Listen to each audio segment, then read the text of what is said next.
வாசிக்கலாம். 1 யோவான் 2வது அதிகாரம் 19வது வசனத்தை நாம் வாசிப்போம். அவர்கள் நம்மை விட்டு பிரிந்து போனார்கள். அவர்கள் நம்மை விட்டு பிரிந்து போனார்கள். ஆகிலும் அவர்கள் நம்முடையவர்களாய் இருக்கவில்லை. ஆகிலும் அவர்கள் நம்முடையவர்களாய் இருக்கவில்லை. நம்முடையவர்களாய் இருந்தார்களானால் நம்முடையவர்களாய் இருந்தார்களானால் நம்முடனே நிலைத்திருப்பார்களே. நம்முடனே நிலைத்திருப்பார்களே. எல்லாரும் நம்முடையவர்கள் அல்ல என்று எல்லாரும் நம்முடையவர்கள் அல்லவென்று வெளியாகும்படிக்கே பிரிந்து போனார்கள். வெளியாகும்படிக்கே பிரிந்து போனார்கள். அல்லேலூயா.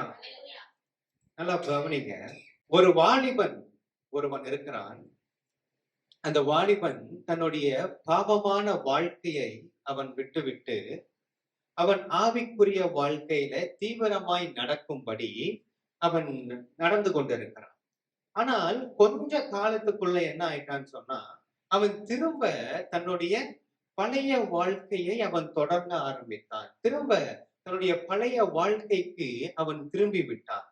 காரணம் என்னன்னு கேட்டீங்கன்னா, அவன் சக விசுவாச மக்களுடைய வாழ்க்கையை பார்த்து, சக விசுவாச மக்களுடைய மாய்மாலமான ஜீவியத்தை பார்த்து அவன் பின்வாங்கி போய்விட்டான்.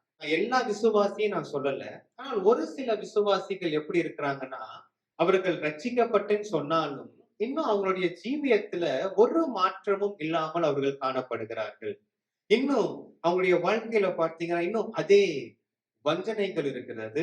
இன்னும் அதே கசப்புகள் அவங்களுடைய வாழ்க்கையில இருக்கிறது. இன்னும் அதே தேவையற்ற வார்த்தைகள் இன்னும் காணப்படுகிறது. இப்படி சில விசுவாச மக்கள் இன்னும் காணப்படுகிறதுனால பிற மக்களை என்ன செய்கிறதுனா, அவர்கள் தேவனை விட்டு விலகி போக அது வழி செய்கிறதா இருக்கிறது. அல்லேலூயா. நீங்க வாசிங்க 1 யோவான் திரும்ப 2வது அதிகாரம் 19வது வசனத்தை நீங்க வாசிங்க.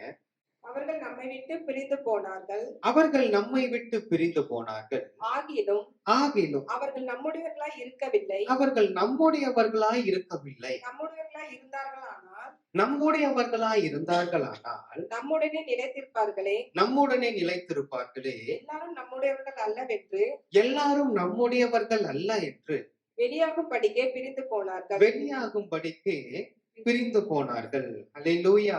அவர்கள் நம்மை விட்டு பிரிந்து போனார்கள் அப்படின்னு சொன்னா, அப்ப இவர்கள் எங்க இருக்கிறாங்கன்னு கேட்டீங்கன்னா, இவங்க திருச்சபையில இருக்கிறாங்க. திருச்சபையில இருந்து இவங்க வெளியே போகிறவர்கள். அவர்கள் நம்முடையவர்களா இருந்தார்களானால் அப்படின்னு சொல்லும் பொழுது அவங்க எங்க இருக்கிறாங்கன்னா, அவர்கள் சக விசுவாச மக்களை போலவே அவங்க இருக்கிறாங்க. ஆனால் இவர்களுக்குள்ளாக உண்மையான ஒரு விசுவாசம் இல்லை. தேவன் மேல இவங்களுக்கு உண்மையான ஒரு பற்றுதல் இல்லை. ஆகையால தான் அங்க யோவான் சொல்லுகிறார், இவர்கள் நம்முடையவர்கள் இவர்கள் இல்லை. ஆகையால இவங்க என்ன செய்யறாங்க? இவங்க பிரிந்து போகிறார்கள். அல்லேலூயா. அப்போ ஒரு உண்மையான விசுவாசி அவர்கள் பரிசுத்த ஆவியானவராலே அவர்கள் அபிஷேகம் பண்ணப்பட்டவர்களாய் அவர்கள் காணப்படுவார்கள். ஆமென். நீங்க வாசிங்க அப்போஸ்தலர் 10வது அதிகாரம் 38வது வசனத்தை வாசிங்க. நசரேயனாகிய இயேசுவை தேவன் பரிசுத்த ஆவியினாலும் வல்லமையினாலும் அபிஷேகம் பண்ணினார். அல்லேலூயா. எப்படி தேவன் கிறிஸ்துவை அபிஷேகம் பண்ணினாரோ அதே போல கிறிஸ்துவும் ஒவ்வொரு விசுவாச மக்களையும் அவர் அபிஷேகம் பண்ணுகிறார். அல்லேலூயா. ஆகையாலதான் நம்முடைய ஆண்டவர் அவர் சத்தியம் உள்ள தேவனாய் அவர் இருக்கிறார். ஆமென். கர்த்தரை ஏற்றுக்கொண்டவர்கள் சில மக்களுடைய மாய்மாலமான வாழ்க்கையை பார்த்து பின்வாங்குவதற்கான காரணம் என்ன அப்படின்னு கேட்டீங்கன்னு சொன்னா, அவர்கள் உண்மையான மனம் திரும்புதலை அவர்கள் அடையவில்லை. அவர்கள் உண்மையான மறுபடி பிறத்தலை அவர்கள் இன்னும் காணவில்லை. ஆகையாலதான் அவங்க என்ன செய்யறாங்க? அவர்கள் பின்வாங்கி போகிறார்கள். புரியுதா? இப்போ நீங்க பின்வாங்கி போறீங்க அப்படின்னு சொன்னா அதுக்கான காரணம் பிற மக்கள் ஆண்டவரை விட்டு வழுவி போறாங்க, அவங்களுடைய ஜீவியம் சரியா இல்ல, அப்படி இல்ல. நீங்க சரியான மனம் திரும்புதலை நீங்க இன்னும் அடையலன்னு அர்த்தம். நீங்க சரியான மறுபடி பிறந்ததுக்குள்ளான அனுபவத்துல நீங்க இன்னும் வரல. ஆகையாலதான் நீங்க என்ன செய்றீங்க? நீங்க பின்வாங்கி போறீங்க. அப்போ நம்ம சபைக்கு வருகிற நம்ம யார நம்ம பார்க்கணும்னு கேட்டீங்கன்னா, நம்ம இயேசுவ நம்ம பார்க்கணும். நம்ம சபையில நம்ம கர்த்தரை நம்ம பார்க்கணும். நம்ம கர்த்தரை பார்த்து, கர்த்தருக்கு பிரியமான வழியில அவருடைய வழிகாட்டுதலின்படி, அவருடைய வசனத்தை நம்ம கைக்கொண்டு நம்ம நடக்கும் பொழுது, நாம் வழுவாதவர்களாய் நாம் காணப்படுவோம். அவர் மேல நம்ம அஸ்திபாரம் நம்ம போடப்பட்டவர்களாய் நம்ம காணப்படுவோம் என்று சொன்னால், நம்ம என்ன செய்ய மாட்டோம்? நம்ம பின்வாங்கி போக மாட்டோம். அல்லேலூயா. அதைதான் அங்கே யோவான் சொல்லுகிறார். நீங்க அதே அதிகாரம் 21வது வசனத்தை நீங்க வாசிங்க. சத்தியத்தை நீங்கள் அறியாததினால் அல்ல, சத்தியத்தை நீங்கள் அறியாததினால் அல்ல, நீங்கள் சத்தியத்தை அறிந்திருக்கிறதினாலும், நீங்கள் சத்தியத்தை அறிந்திருக்கிறதினாலும், சத்தியத்தினால் சத்தியத்தினால் ஒரு பொய் உண்டாயிராது என்பதை நீங்கள் அறிந்திருக்கிறதினாலும் நீங்கள் அறிந்திருக்கிறதினாலும் உங்களுக்கு எழுதியிருக்கிறேன். உங்களுக்கு எழுதியிருக்கிறேன். அல்லேலூயா. இப்ப இந்த ஜனங்கள் யாருன்னா, இவர்கள் சத்தியத்தை இவர்கள் அறிந்த ஜனங்கள். ஆகையால தான் யோவான் அங்கே எழுதும் பொழுது, நீங்கள் சத்தியத்தை அறியாததினால் இதை நான் இதை எழுதவில்லை. நீங்கள் சத்தியத்தை நீங்கள் அறிந்திருக்கிறபடினால என்ன செய்யறேன், நான் இதை உங்களுக்காக நான் இதை எழுதுகிறேன். அப்போ நீங்க என்ன செய்யக்கூடாதுன்னா, நீங்கள் பிற ஜனங்களுடைய முரண்பாடான அவருடைய வாழ்க்கையை பார்த்து, அவர்கள் செய்கிற முரண்பாடான செயல்களை பார்த்து நீங்க பின்வாங்க கூடாது. நீங்கள் வேற்றுமையான உபதேசங்களை நீங்கள் கேட்டு நீங்கள் தேவனை விட்டு நீங்கள் வழுவி போக கூடாது. ஆகையால தான் யோவான் இதை நமக்கு இவர் எழுதுகிறார். அல்லேலூயா, அல்லேலூயா. நீங்க மத்தேயு 14வது அதிகாரம் 28 31 வசனம் வரைக்கும் வாசிங்க. மத்தேயு 14 28 31. பேதுரு அவரை நோக்கி, பேதுரு அவரை நோக்கி, ஆண்டவரே, ஆண்டவரே, நீரே ஆனால் நான் ஜலத்தின் மேல் நடந்து நீரே ஆனால் நான் ஜலத்தின் மேல் நடந்து உம்மிடத்தில் வர கட்டளையிடும் என்றான். உம்மிடத்தில் வர கட்டளையிடும் என்றார். அதற்கு அவர், அதற்கு அவர், வா என்றார். வா என்றார். அப்பொழுது பேதுரு படகை விட்டு இறங்கி இயேசுவினிடத்தில் போக இயேசுவினிடத்தில் போக ஜலத்தின் மேல் நடந்தான். காற்று பலமாய் இருக்கிறதை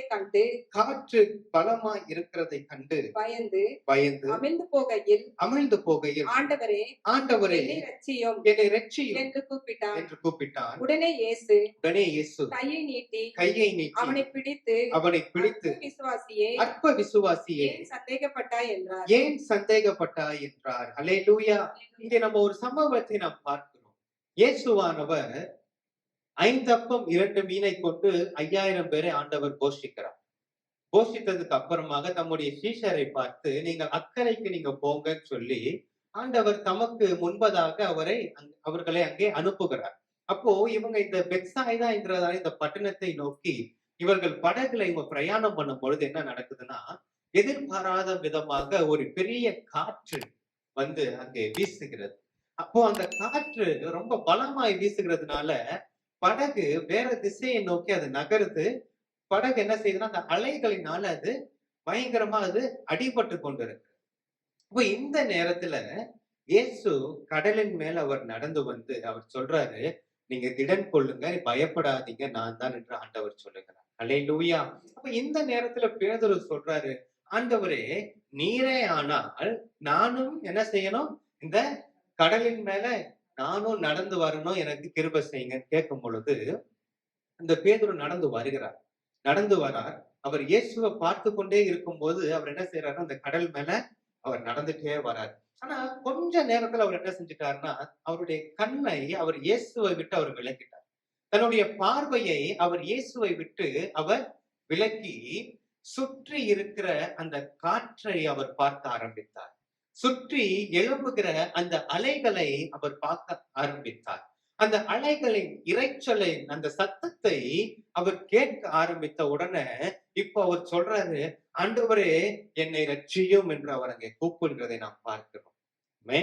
ஆண்டவர் சொல்றார், அற்ப விசுவாசியே நீ ஏன் சந்தேகப்பட்டாய் என்று சொல்லி பேதுருவை அங்கிருந்து அவர் தூக்கினார். இன்றைக்கு அநேகர் இன்னைக்கு இப்படிதான் என்ன தெரியுமா செய்யறாங்க, அவங்களுடைய வாழ்க்கையில ஏற்படுகிற சில காற்றுகள், சில அலைகளின் இந்த இரைச்சலின் சத்தத்தை அவர்கள் பார்த்து தன்னுடைய பார்வையை இயேசுவின் மேல வைத்த அந்த பார்வை என்ன செஞ்சுறாங்க, அவர்கள் சுற்றிலும் நடக்கிறதை பார்க்க ஆரம்பிக்கிறாங்க.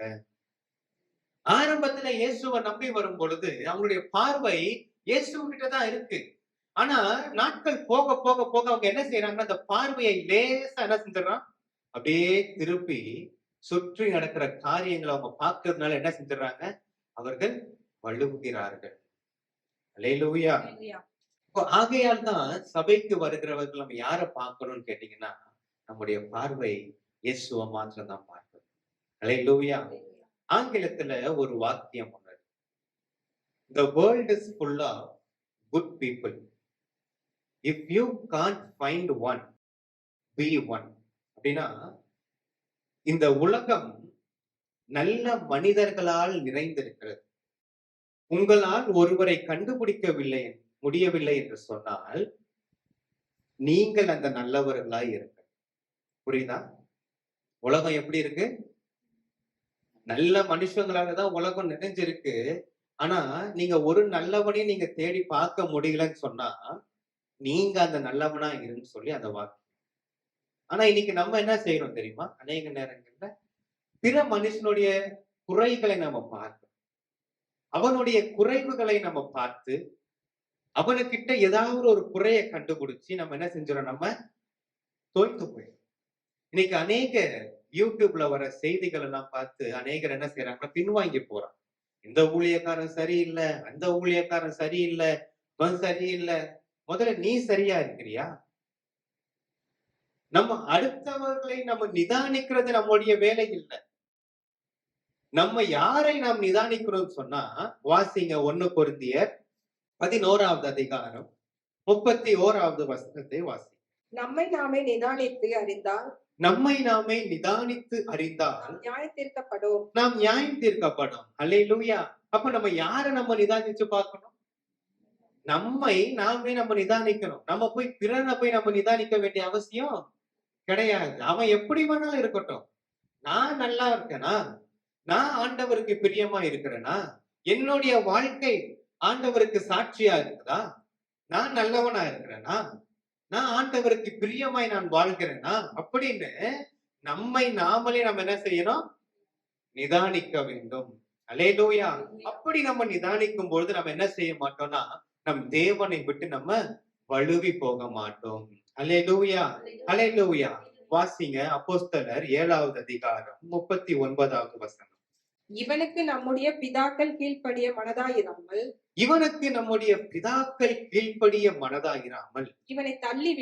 இவனை தள்ளிவிட்டு தங்கள் இருதயங்களில் எகிப்துக்கு திரும்பி நாம் பார்க்கிறோம், மோசையோட அந்த ஜனங்கள் இருக்கிறாங்க. ஆனா இவங்களுடைய இருதயம் எங்க இருக்குன்னு கேட்டீங்கன்னா, இவங்களுடைய இருதயம் எகிப்துல இருக்குது. இன்றைக்கு அதே போலதான் அநேக விசுவாசிகளுடைய வாழ்க்கையில அவங்க எப்படி இருக்கிறாங்கன்னா, அவங்க சபைக்கு வராங்க, அவங்க ஆண்டவரை நல்லா பாடி துதிக்கிறாங்க. ஆனா இருதயம் இன்னும் எங்க இருக்குன்னா, இன்னும் இருதயம் உலகத்துக்குள்ளதான். இன்னும் அதே பண ஆசை அவங்களுக்குள்ளாக இருக்கு. இன்னும் அதே கண்களின் இச்சைகள் அவங்களுக்குள்ளாக காணப்படுகிறது. பார்க்கிற பொருள் எல்லாம் என்ன செஞ்சிடணும், வாங்கிறோம். கண்களின் இச்சை.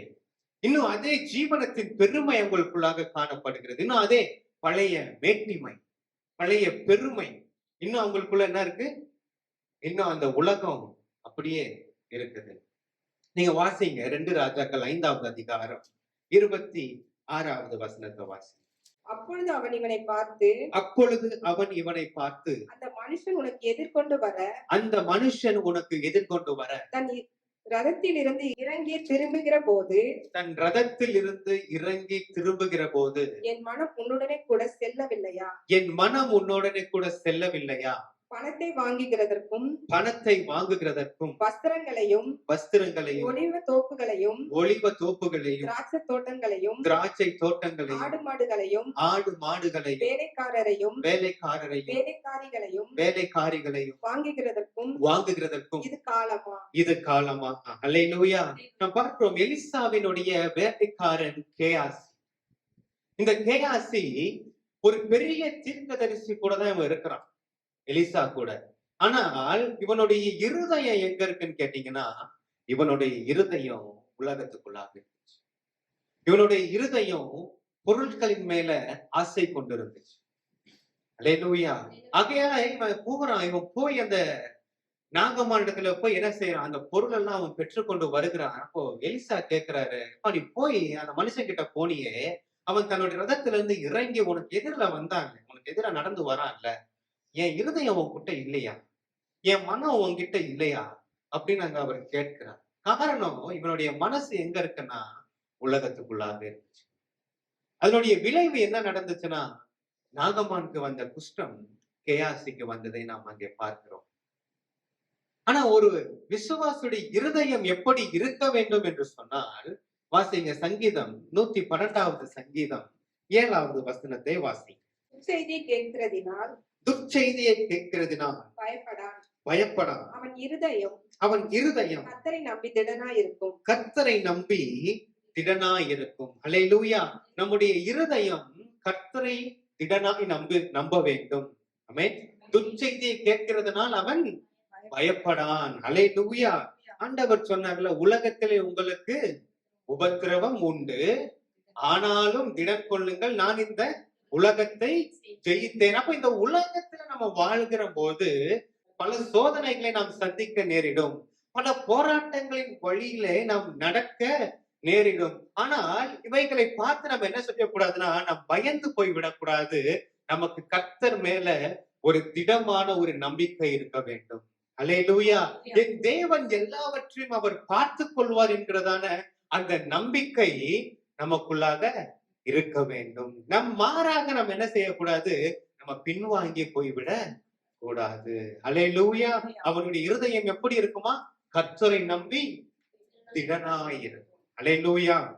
வாசிங்க தானியேலின் புஸ்தகம் 3வது அதிகாரம் 17-18 வசனத்தை வாசிப்போம். நாங்கள் ஆராதிக்கிற தேவன் எங்களை தப்புவிக்க வல்லவராய் இருக்கிறார். அவர் எரிகிற அக்கினி சூளைக்கும் ராஜாவாகிய உம்முடைய கைக்கும் நீங்களாக்கி விடுவிப்பார். விடுவிக்காமல் போனாலும் நாங்கள் உம்முடைய தேவர்களுக்கு ஆராதனை செய்வதும் இல்லை, நீ நிறுத்தின பொற்சிலையை பணிந்து கொள்வதும் இல்லை என்கிறது ராஜாவாகிய உமக்கு தெரிந்திருக்க கடவது என்றார்கள். அல்லேலூயா. இங்க ஒரு சம்பவத்தை நாம் பார்க்கிறோம். ராஜாவாகிய நேபுகாத்நேச்சர் அவர் ஒரு பொற்சிலையை அவர் உண்டு பண்ணுகிறார். அந்த பொற்சிலையை அவர் உண்டாக்கி எல்லா ஜனங்களும் அந்த சிலையை வணங்க வேண்டும் என்று ஒரு கட்டளையை அங்கே அவர் பிறப்பிக்கிறார். அப்ப இந்த வாலிபர்கள் ஷாத்ராக், மேஷாக், ஆபேத்நேகோ, இந்த வாலிபர்கள் அவருக்கு அந்த சிலையை அவங்க என்ன செய்ய மாட்டேன்றாங்க, அவர்கள் நாங்கள் வணங்க மாட்டோம் அப்படின்னு அவங்க சொன்னாங்க. நீங்க நல்லா யோசிங்க, கட்டளை யார் கொடுக்கிறா?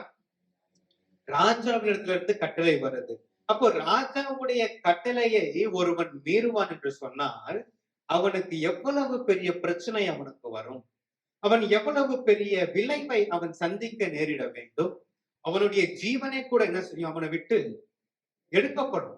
அப்போ அப்படிப்பட்ட ஒரு பிரச்சனை அவங்க வந்தாலும் அந்த வாலிபர்கள் ஷாத்ராக், மேஷாக், ஆபேத்நேகோ அவங்க சொல்றாங்க, நாங்கள் ஆராதிக்கிற தேவன் எங்களை தப்புவிக்க வல்லமை உடைய தேவனாய் இருக்கிறார், அவர் எங்களை தப்புவியாமல் போனாலும் நாங்க என்ன செய்ய மாட்டோம், நீர் உண்டு பண்ண இந்த சிலையை நாங்கள் வணங்க மாட்டோம் என்று அவர்கள் சொன்னார்கள். அல்லேலூயா. அவருடைய அந்த முடிவு என்ன ஆச்சுன்னு பாத்தீங்கன்னா 28வது வசனத்தை நீங்கள் வாசிங்க. அப்பொழுது நேபுகாத்நேச்சார் வசனித்து சாத்ராக், ஷத்ராக், மேஷாக், ஆபேத்நேகோ என்பவர்களுடைய தேவனுக்கு ஸ்தோத்திரம், அவர்கள் தங்களுடைய தேவனை தவிர வேறொரு தேவனையும் சேவித்து பணியாமல் அவரையே நம்பி ராஜாவின் கட்டளையை தள்ளி தங்கள் சரீரங்களை ஒப்பு கொடுத்ததினால் அவர் தமது தூதனை அனுப்பி தம்முடைய தாசரை விடுவித்தார். அல்லேலூயா. அல்லேலூயா. என்ன ஒரு உறுதி பாருங்க அந்த 3 பேருக்குள்ள, அவங்களுடைய இருதயத்துல எவ்வளவு ஒரு திடன். ஆமென். அவன் துர்ச்செய்தியை கேட்கறதுனால அவன் என்ன செய்யற, அவன் பயப்படல. அவனுக்கு தெரியும் ராஜாவினுடைய கட்டளையை மீறவங்களுக்கு அதிக விளைவை அவன் சந்திக்கணும். எரிக்கிற அக்னி சூளை 7 மடங்கு சூடாக்குனாங்க. அந்த அக்னியில அவங்க 3 பேரையுமே போடுறாங்க. ஆனாலும் அவன் பயப்படல. அவன் கர்த்தரை நம்பி அவர்கள் திடனாய் அவர்கள் இருந்தபடினால் ராஜாவே சொல்றாரு, அவங்க சரீரத்தை அவங்க ஒப்பு கொடுக்கறாங்க. ஆமென். அவர் சொல்றாரு, என்னுடைய கட்டளை என்ன செய்யறாங்க அவங்க மீறி அவங்களுடைய சரீரத்தை என்ன செஞ்சாங்க அவங்க ஒப்பு கொடுத்தாங்க.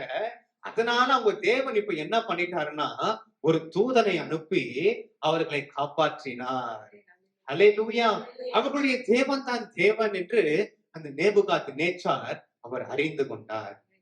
அல்லேலூயா. அப்ப இப்படிப்பட்ட ஒரு உறுதி ஒவ்வொரு விசுவாச மக்களுக்குள்ளாக காணப்பட வேண்டும்.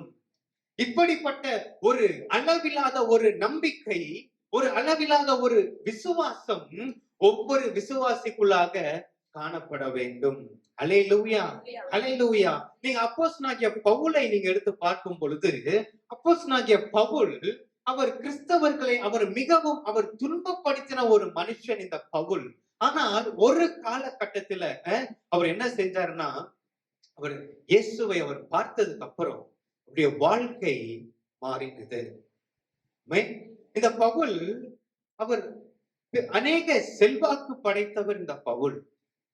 இந்த பவுல் நன்றாக அவர் கற்று தேறினவர் இந்த பவுல். ஆனால் இந்த பவுல் இயேசுவை பார்த்ததுக்கு அப்புறம் அவர் ஒரு காரியத்தை அவர் சொல்லுகிறார். என்ன காரியம் தெரியுமா? வாசிக்கலாம். ரோமர் 8வது அதிகாரம் 35 39 வசனம் வரைக்கும் நீங்க வாசிங்க. உமது நிமித்தம் எந்நேரமும் கொல்லப்படுகிறோம், அடிக்கப்படும் ஆடுகளைப் போல எண்ணப்படுகிறோம் என்று எழுதியிருக்கிறபடி நேரிட்டாலும் கிறிஸ்துவின் அன்பை விட்டு நம்மை பிரிப்பவன் யார்? உபத்திரவமோ, வியாகுலமோ, துன்பமோ, பசியோ, நிர்வாணமோ, நாசமோசமோ, பட்டயமோ, இவைகள் எல்லாவற்றிலேயும் நாம் நம்மில் அன்பு புரிகிறவராலே முற்றும் ஜெயம் கொள்கிறவர்களாய் இருக்கிறோமே. மரணமானாலும் ஜீவனானாலும் தேவ தூதர்களானாலும் அதிகாரங்களானாலும் வல்லமைகளானாலும் நிகழ்காரியங்களானாலும் வரும் காரியங்களானாலும் உயர்வானாலும் தாழ்வானாலும் வேறெந்த சிருஷ்டியானாலும் நம்முடைய கர்த்தராகிய கிறிஸ்து இயேசுவில் உள்ள தேவனுடைய அன்பை விட்டு நம்மை பிரிக்க மாட்டாதென்று நிச்சயித்திருக்கிறேன். அல்லேலூயா.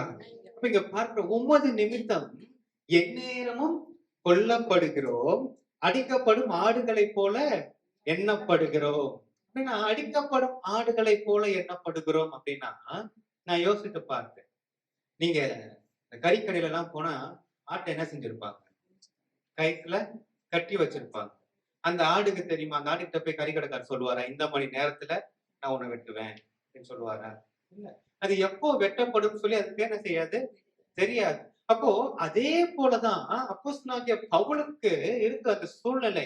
எப்பொழுது எங்க இருந்து என்ன ஆபத்து வரும், எந்த பிரச்சனை அவருக்கு வரும் சொல்லி அவருக்கு தெரியல. ஆனாலும் அவர் சொல்றாரு, கிறிஸ்துவின் அன்பை விட்டு நம்மை பிரிப்பவன் யார்? அல்லேலூயா. பசியோ, நிர்வாணமோ, நாசமோசமோ, பட்டயமோ, நிகழ்காரியமானாலும் வருங்காரியமானாலும் வேற எதுவா இருந்தாலும் என்ன செய்யாது, என்னை கிறிஸ்துவின் அன்பை விட்டு என்னை பிரிக்க மாட்டாது என்று நான் நிச்சயித்திருக்கிறேன். அப்ப இப்படிப்பட்ட ஒரு நிச்சயம் நமக்குள்ளாக இருக்கும். அல்லேலூயா. என்ன காரியம் நடக்கட்டும், என்ன பிரச்சனைகள் வந்தாலும் எனக்குள்ள ஒரு நிச்சயம், நான் தேவனுடைய அன்பை விட்டு நான் பிரிய மாட்டேன். அல்லேலூயா. இவை எதுவும் தேவனுடைய அன்பை விட்டு என்னை பிரிக்க மாட்டாது. அந்த உறுதி நமக்குள்ளாக இருக்க வேண்டும். அல்லேலூயா. ஆமென். அப்ப இன்றைக்கு இந்த செய்தியை கேட்டுக்கொண்டிருக்கிற நீங்க யாரா இருந்தாலும் சரி, ஒரே ஒரு காரியம், கர்த்தரை விட்டு நீங்க பின்வாங்கி போய்விடக்கூடாது. உங்களை சுற்றி என்ன காரியம் நடக்கட்டும், உங்களை சுற்றி இருக்கிற மக்கள் எப்படி வேணாலும் இருக்கட்டும், ஆனால் நீங்க என்ன செய்யக்கூடாதுன்னா, நீங்க அவர்களை பார்த்து நீங்கள் உங்களுடைய விசுவாசத்தை விட்டு நீங்க விலகி போகக்கூடாது. நீங்கள் தேவனை விட்டு நீங்கள் விலகி போகக்கூடாது. நீங்க யார பார்க்கணும்னு சொன்னா, சபைக்கு வருகிற ஒவ்வொரு விசுவாசியும் அவர்கள் இயேசுவை பார்க்க வேண்டும். அவரை நோக்கி பார்த்தவர்கள் பிரகாசம் அடைந்தார்கள், அவர்கள் முகங்கள் வெட்கப்பட்டு போகவில்லை. அல்லேலூயா. எப்படி இந்த பவுல், ஷாத்ராக், மேஷாக், ஆபேத்நேகோ தங்களுக்கு வந்த அத்தனை பிரச்சனைகளின் மத்தியில அவர்கள் உறுதியாய் இருந்து தேவன் மேல அவர்கள் உறுதியா இருந்து எப்படி ஜெயத்தை பெற்றுக் கொண்டார்களோ அதே போல உங்களுடைய வாழ்க்கையில வருகிற எல்லா காரியங்களிலும் நீங்கள் தேவன் மேல நீங்க உறுதியாய் இருந்து நீங்க இயேசுவை நீங்கள் உறுதியாய் நீங்கள் பற்றி கொண்டு நீங்கள் அவரையே நீங்கள் பார்க்கும் பொழுது தேவன் உங்களையும் தேவன் விடுதலையாக்கி உங்களையும் தேவன் ஆசீர்வதித்து உயர்த்துவார். ஹல்லேலூயா, ஹல்லேலூயா. அப்ப இன்றைக்கு நம்ம கேட்கிற இந்த செய்தி என்னன்னா, நம்ம பின்வாங்கி போய் காணப்படக்கூடாது. ஹல்லேலூயா. சபையில வருகிறவ நீங்க பக்கத்துல இருக்கிற இந்த விசுவாசி அப்படி இருக்கிறான், அவன் அப்படி இருக்கிறான், என் எழுத்த வீட்டுல இருக்கிறவன் இப்படி இருக்கிறான், அவன் எப்படின்னா இருக்கட்டும், நான் தேவனுக்கு பிரியமா இருக்கிறேனா, நான் தேவனுக்காக நான் சாட்சியை நான் வாழ்கிறேனா, நம்மை நாமே நாம் நிதானிக்கிறவர்களாய் நாம் காணப்பட வேண்டும். ஹல்லேலூயா. சபைக்கு வருகிற நாம் நம்முடைய இருதயத்துல இன்னும் என்ன இருக்கக்கூடாது, அந்த உலகம் இன்னும் நம்முடைய இருதயத்துல இருக்கக்கூடாது. நம்முடைய இருதயத்துல யார் இருக்கணும்னு சொன்னா, நம்முடைய இருதயத்துல இயேசு வந்து வாசம் செய்ய வேண்டும். ஹல்லேலூயா. துர்ச்செய்தியை கேட்கிறதுனால் அவன் பயப்படான், அவனுடைய இருதயம் கர்த்தரை நம்பி திடனாயிருக்கும். அப்போ சபையில வர்ற ஒவ்வொரு விசுவாச மக்களுடைய இருதயம் இயேசுவை பற்றி கொள்ள வேண்டும், அவரை நம்பி திடனாய் இருக்க வேண்டும். அவரே காரியத்தை வாய்க்க செய்கிற தெய்வம். ஹல்லேலூயா, ஹல்லேலூயா. நாம் அப்படியே நாம் எழுந்து நாம் கண்களை மூடி செபிப்போம்.